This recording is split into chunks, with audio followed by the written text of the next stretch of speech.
What's up?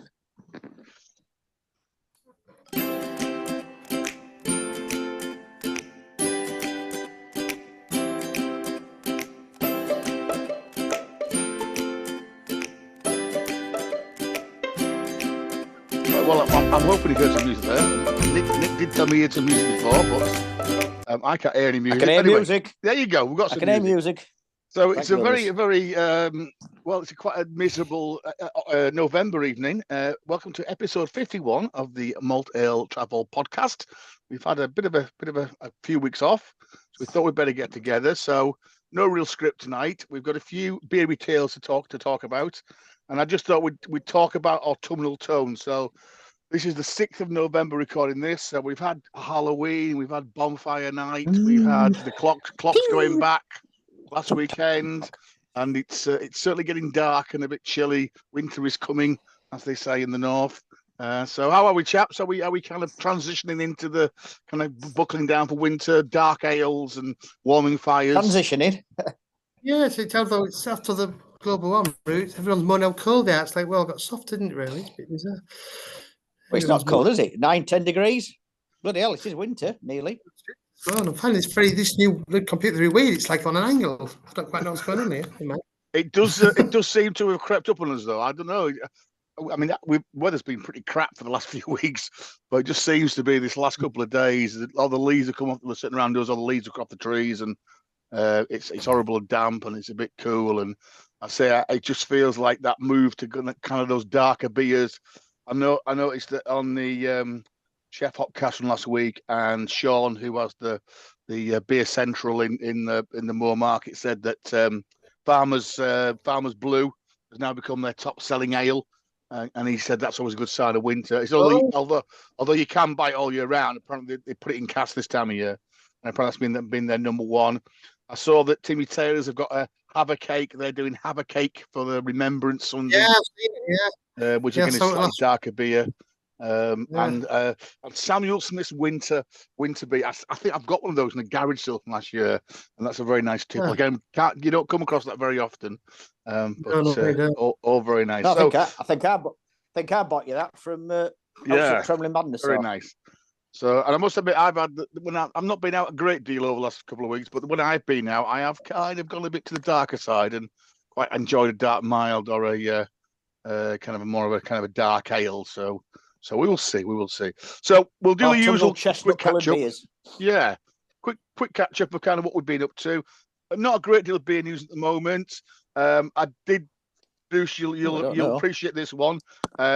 So Brabber or Stymie Simon, who is another Yorkite. He's a guy who, he's not the only guy, but he's one of the guys that is ticking off every pub in the Good Beer Guide, and he starts again, and he kind of has just quite a nice blog and Twitter, and he was in Stockton-on-Tees last weekend, and he managed to get into the Sun Inn and have one of those banked pints of Bass that we tried to, but unfortunately we didn't get served because we had my son with us. I did say to him on Twitter, actually, I said, it's a good tip because they look really nice, and as you can see there, anybody on YouTube, those are the infamous banked pints of Bass, which are part poured, put into the fridge behind the bar, and then topped up when you come in. We're not seeing those, Mike. Oh, you're not seeing those? No. You're still on the same one. Hang on then. That's still got your opening screen up. Hold on then. Right. Wait. So see, we haven't done this. What's happening there? Anyway, let me move on. Well, there we go. There we go. How's that? There's your pictures. No. Right. Yeah. Okay. That's fine. Yeah. That's extraordinary stuff, isn't it? Yeah. And it did look just like that. Very weird. Yeah. Very weird. And then I did say we managed to get into some really, thankfully, having not been serving that pub, we then found three fantastic micros, and I did say the Tipsy Turtle was our pick, and actually he got there, he got in himself, and I sent him a picture. Bruce, you sat outside looking very, very complete with a pint outside the Tipsy Turtle. I don't think he got into the Golden Smog. We went to the Golden Smog, and we also went to another little one. I can't remember what the other one was called, but I just thought I'd share that with you because I thought that was a good little crack, really. And then Bruce, again, another trip from the past. The Labologist Wow. Society is its 61st anniversary. And for those that don't know, Wow. Labologists are beer mat collectors, and you know how beer mats feature very regularly in our podcast. And I think remember many moons ago, me and Bruce trekking all the way to Warrington to a holiday inn. Hero talent. Yeah, to sit there and watch blokes with suitcases full of beer mats. And an auction where they sold off beer mats for like hundreds of pounds, and we were just sat there gobsmacked, weren't they? Very strange. So I just thought I'd share that with you. So yeah, I tell you what, I'm just going to stop 30 years ago now. again. That ain't working right. Right, let's try if that's any better. So Bloody video nasties here. Oh, hello. What's he doing? Right, anyway, my beer news. So I'm talking about Timothy Taylor's. They don't need to be spotted where they've invested £9 million to extend the brewery. There we go, as if by magic. Oh, there we are. So that could mean one or two things. At least they might be able to compete against the huge, international brewers, or it might actually mean that if it makes things more cost effective, they might bring the price of the beer down. Because I think my last pint Timothy Taylor's again, it was £4.90 for a pint. That was in the Talbot and Malton. All right, the Talbot isn't cheapest of places, but still £4.90 for a pint of bitter was still going a bit really. I was in the Fleece at Haworth a week last Saturday. I think it was about 4:30, 4:40, and I was also in the for the brewery tap, Taylor's on the Green in Keighley. I've said the beer in the Fleece actually better than the so-called flagship pub in Keighley. I think the Fleece in Haworth is, I think, probably the best kept Taylor's now of anywhere I've been to. They say the pub Oxenhope's really good, but beer in the Fleece was fantastic. But about 4:40 it was, but it was pretty stunning. Made the mistake of a landlord and then trying to pack golden best, and of course, when you've had a landlord got a golden best, the golden best tasted quite big schoolboy error. But the Fleece is one of their pubs, though, isn't it, bro? So I mean, it's not as though it's a Taylor's pub, isn't it? The Fleece. It is, yeah. They own it. Yeah. So. Yeah, and it says what there's a couple of the kind of it's not made national. It's in some of the local papers, in some of the brewing papers. It's saying that what they're doing, they're upgrading the brewery, the bits of the brewery that are a little bit out of look a bit decrepit. But they did also say that, and it does feel like there's a bit of a wind of change, because we mentioned before that Hopical Storm was the first beer they've ever put in a can. That came out early this year. I think I trialed that in Euston Tap many episodes ago. And then obviously they did their first ever collaboration with Thornbridge. The start of autumn, it was September, wasn't it? But it was really hard to I've still not come across. And they did an elderberry and gooseberry pale. On the Taylor's pub there, and I have to say, it was definitely more Thornbridge influenced than Taylor's. It was very yummy. Please try it. And obviously they are. They put that big new pub up, haven't they?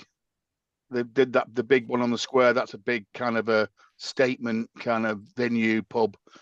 Interesting, and linked. Well, not linked to that, but similarly, you pick up the Guinness. Guinness are actually pulling that cold brew coffee beer, which again I didn't get hold of. We talked about it a couple of episodes ago. Apparently it wasn't bad, but apparently they completely pulled it. I've got to confess, I did pluck up, and it was on special offer in Morrison's, another £5 off. I bought one of those Surge tops. Nicholas on these Thornbridge there. So Nick, we'll try this at Christmas, mate. I'm still sitting on the fence a little bit. I think in the end, I think I got one for 20 quid, because they're normally 35 quid. And the 4 cans are 8 quid. Although you can use to be honest, I've just been buying normal Guinness cans, and you can use it with any can beer. But it's interesting that you get this little top thing that you put on. You charge it by USB. You put it on top of the can. You crack the can, put this thing on top. You press a button. The harp lights up. And it kind of vibrates a little bit. You do half a pour, and then you wait and you let it settle, and you do the top pour. I've got to say, you do get a domed pint of Guinness. It is. And again, I know those Guinness guys have been doing it on YouTube, etc. So yeah, next time I come up, I'll bring it up, and we'll have to kind of trial it. Well, see what you think. Cheapest way to buy that, I would have thought. If you go, I think on Amazon, you can get a 24-pack of the Guinness that they use with the Surger, which is the professional what they have in the bar. Yeah. If they don't have draft Guinness in bars, what they tend to have is a Surger, which is like a plate that you put a bit of water on it. That vibrates the pipe. I don't know if it works the same way or not. It's supposed to be similar.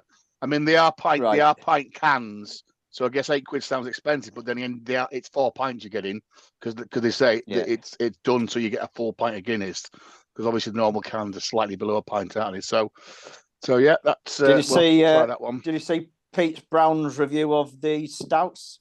Seen that Brewdog have brought one out, and obviously Camden, what used to be called the Camden Ink, which was a dark London stout, they've now rebranded that as just a Camden Stout. Well, obviously AB in brew up because it's owned by Camden's Independent anymore. But Pete Brown reviewed. Heineken could have discontinued the Island's Edge in Scotland though. After low sales, have stopped making it. Mm-hmm. Yeah, well, this was, these two have said, right, we're going after Guinness, but I think Pete Brown gave Guinness 4.5 out of 5. He gave Camden 2.5 out of 5, but he actually gave the Brewdog one 4.5 out of 5 as well. So he actually quite enjoyed that. I'm just trying to remember what it's called. Well, they're really pushing that in around us. Supermarkets around us are really pushing the Black Heart. It's called Heart. Yeah, they're really pushing Black it. Heart, yeah. And it's probably the cheapest stout. And it's a bit cheaper than Guinness at the moment. I don't know whether they're doing it as a bit of a loss. Certainly Morrison's and Tesco's are pushing it a little bit as well. All right, let's talk about. It's been quite a while since our beery highlights. We've travelled. Some of us have travelled a bit further than others. Bruce, as he's explained, there has done a fair tour of the kind of the north and east west ridings. So he can tell us a little bit about his trips out to Ilkley and Harrogate. Nicholas popped up to Scotland at the end of September, early October. Look at that there, Bruce. Look at that collection. Oh, and that was co-op, was it? Local co-op. I think you were. Which I've got to say, in Wales, the same in Welsh Wales. They don't have many where we were. They don't have many big supermarkets. It's all co-op, and they were very good. Again, really good range of local beers in the co-op. I think same there, Nick, wasn't it? In Scotland, you said really good range of beers in the co-op and other local produce. So, yeah. For anybody who's not watching on YouTube, we've got a photograph up there of my little Scottish hamper. I've got 3 different Scottish beers. I've got a pack of 4 Sion, which was quite good for a canned beer.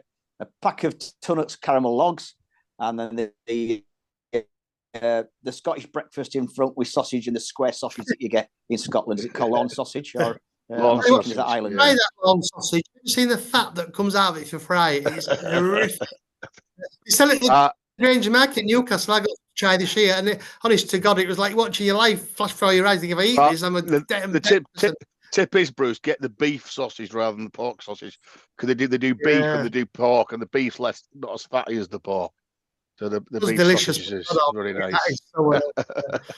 Very, very nice. So we had that, Nick, and then you managed to get to the Fine Brewery tap, which again is great. Fine's again a really good brewery. Obviously, Jarl is their kind of standout beer, isn't it? It looks quite a nice little place. This. Oh, we've got a story about that. So it's at the head of Loch Fine.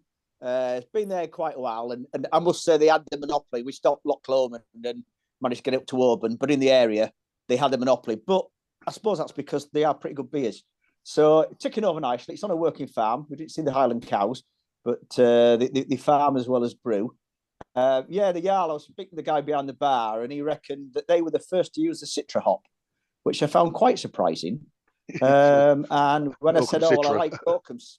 I like Oakham Citra. He said, ours is better. Now, it was good, but it wasn't as good as Oakham Citra. But no, they had paddles, so I managed to try 6 of their beers.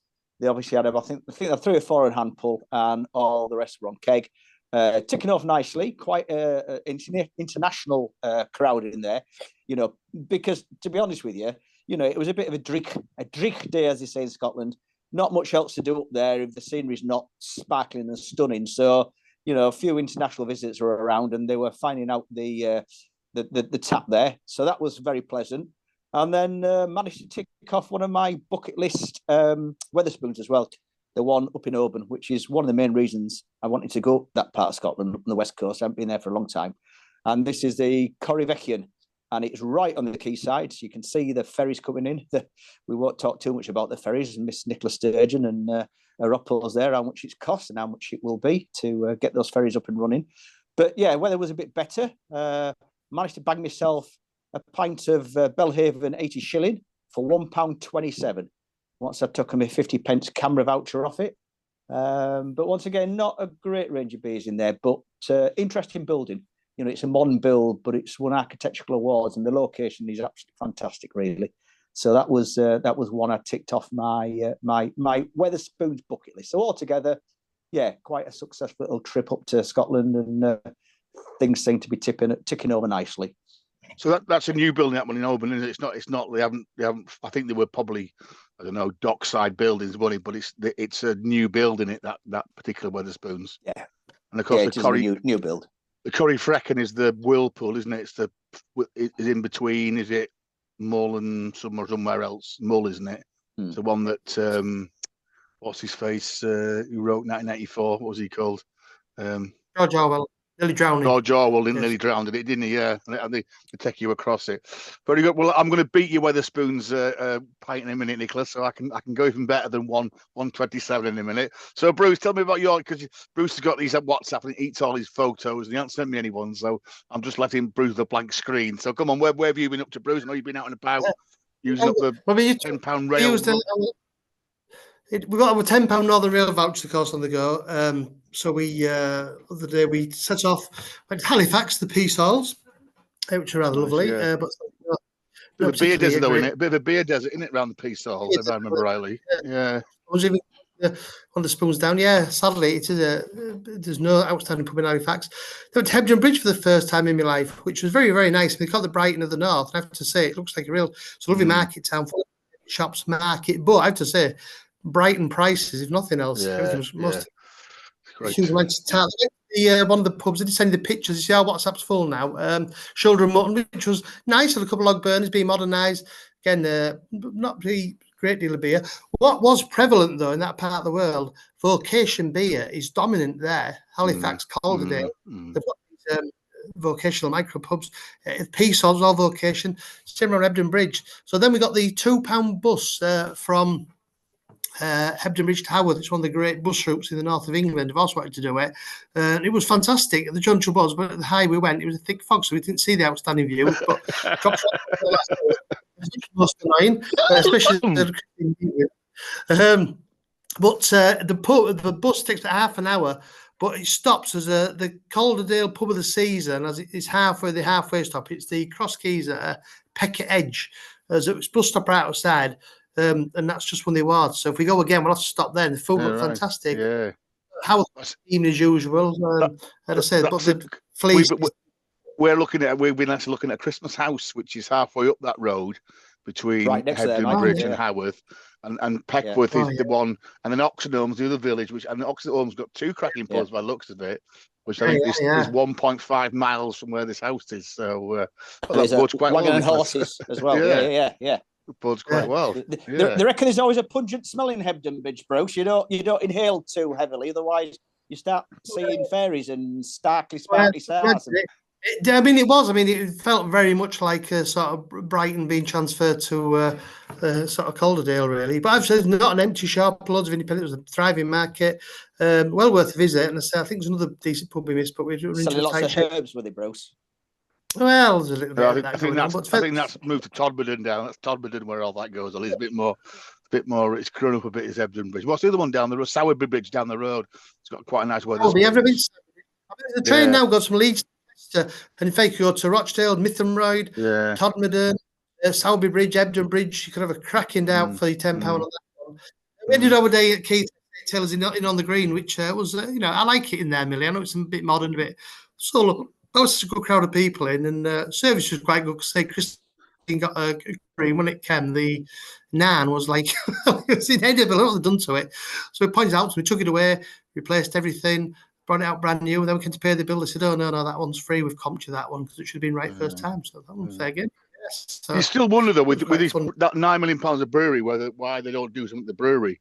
Exactly.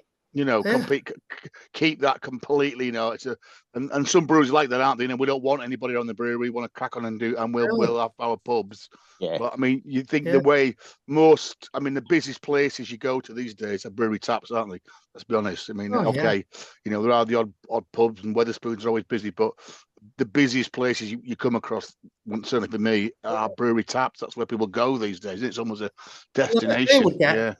on a Saturday and Sunday, about 500 people at least. Tours. You think of that? It's a lot of people. It's revenue, isn't it? It's, absolutely. But because they are a big brewery, they're operating 24/7. You've got a lot of health and safety issues, vans and things, a lot of health and safety issues, drays and stuff. I mean, most places that have a tap, it's on a weekend when they aren't actually brewing that much, or there's not much shifting left and right. But I mean, you know, they've got their own fleets of wagons and everything.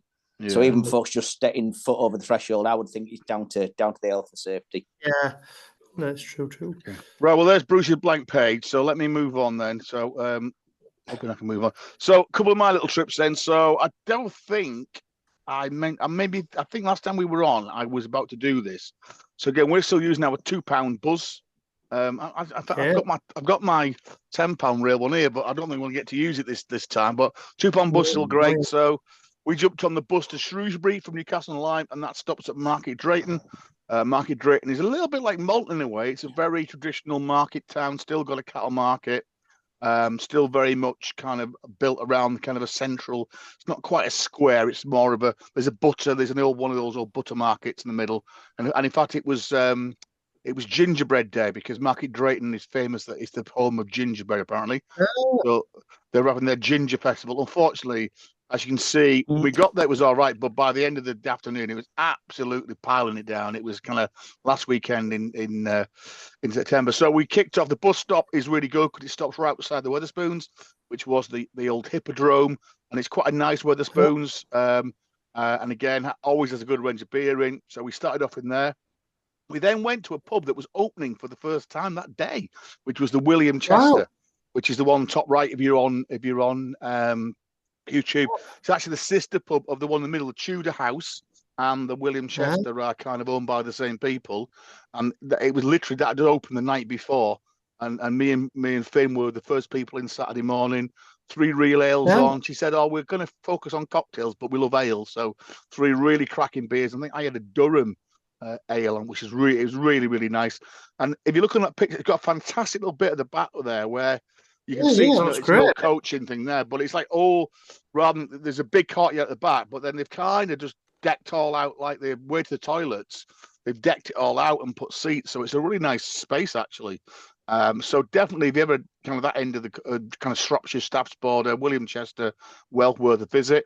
And then we ticked off 3 of those timbery medievally type pubs, and in fact, it's quite amazing in that the Sandbrook Vaults, which you can see bottom left. There's the next one along is another pub called the Cliff and Goyne, and at the end of that is the Tudor House. So there are 3 pubs in that row. That if you're looking at YouTube, that bottom left, the 3 pubs there are next door to each other, 3 one after the other. It's just unbelievable, like how many pubs there are in Market Drayton, and they're all still open. Identical too. Yeah, and pretty identical. Yeah. So the Stanbrook is a Jules pub. It's very rough and ready inside. The Tudor House was more of a free house, and then Cliff and Goyne again is a free house. Cliff and Goyne actually wasn't open on Saturday lunchtime. They were waiting. It said it would open later on, but yeah, it's very rare to find 3 pubs next to each other in a market town.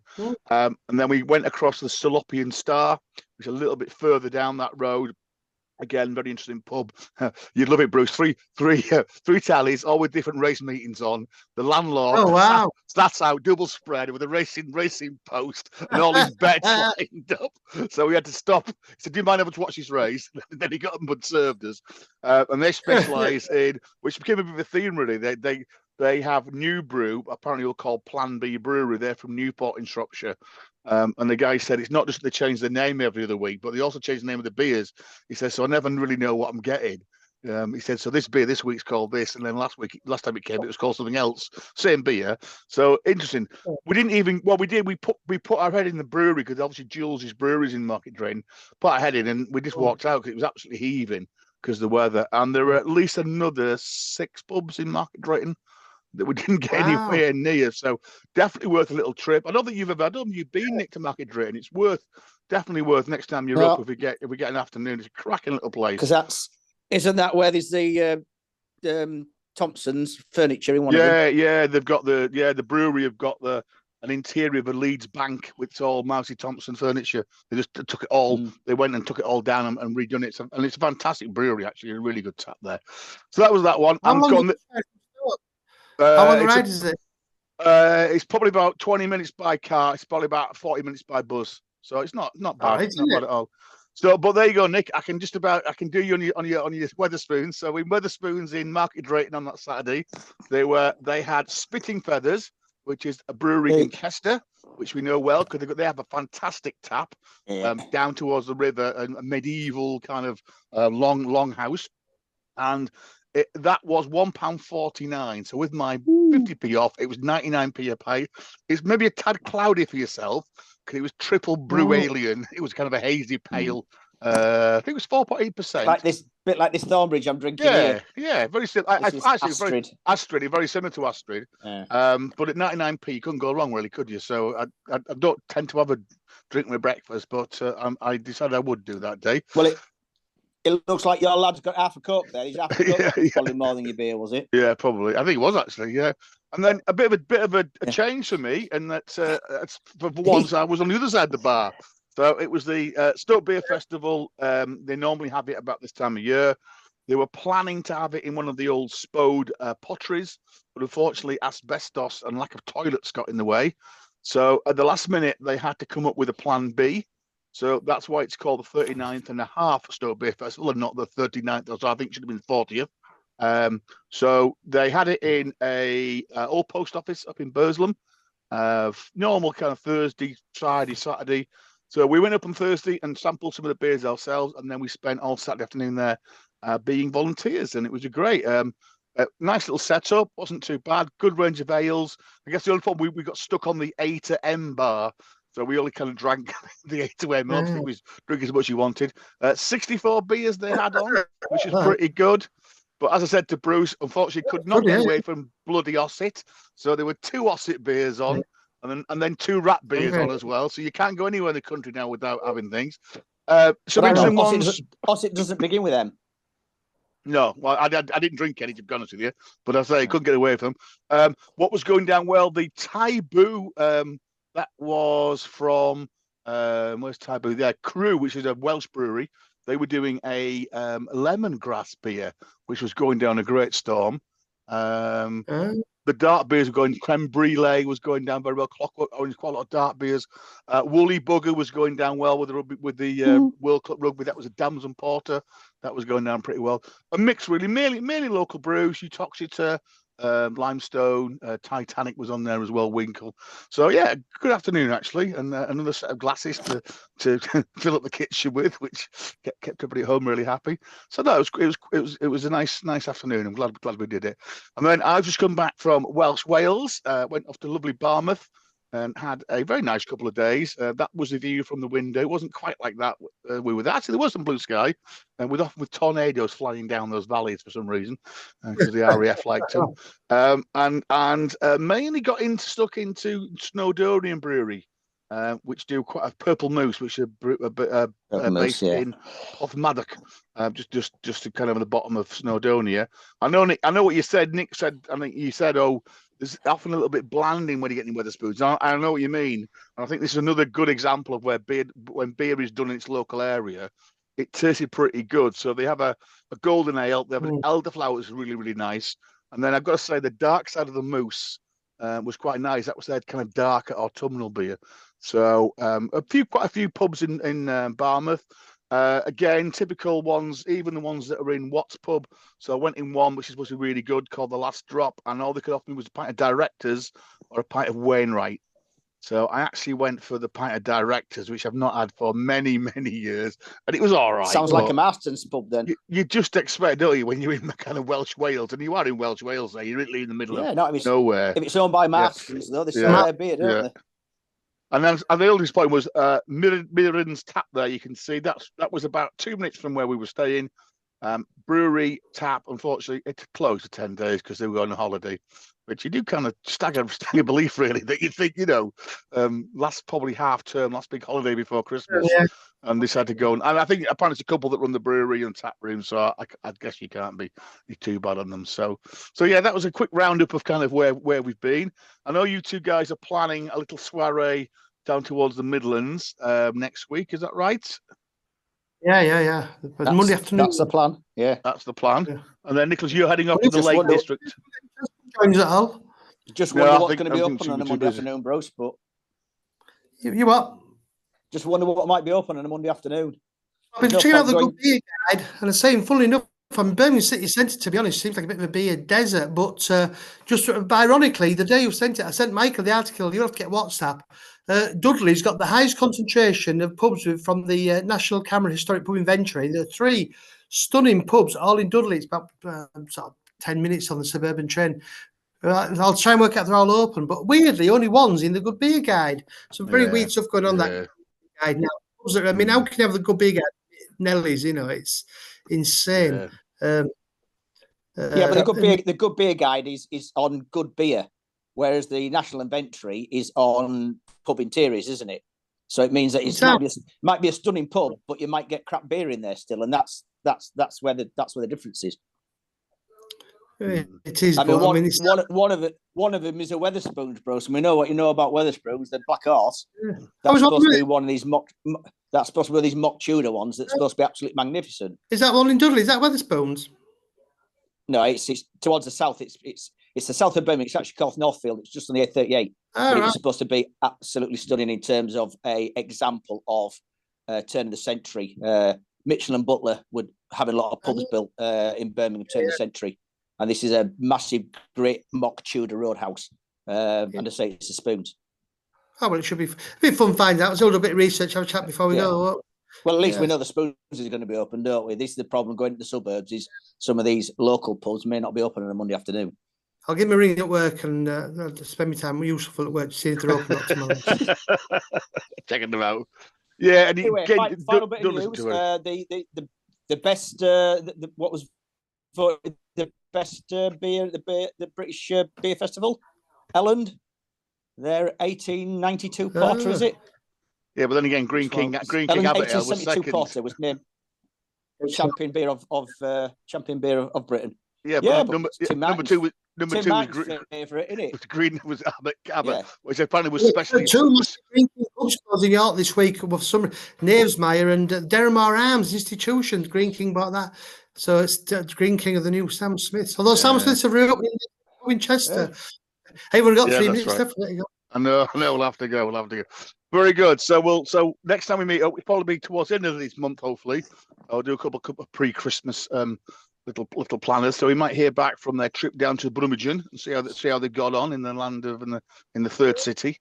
See how they got on. So bottoms up. Thanks for listening, everybody. As always, please do, if you get a chance, give us a review, and we will see you soon. And hopefully we can catch up soon as well. Bye. Here.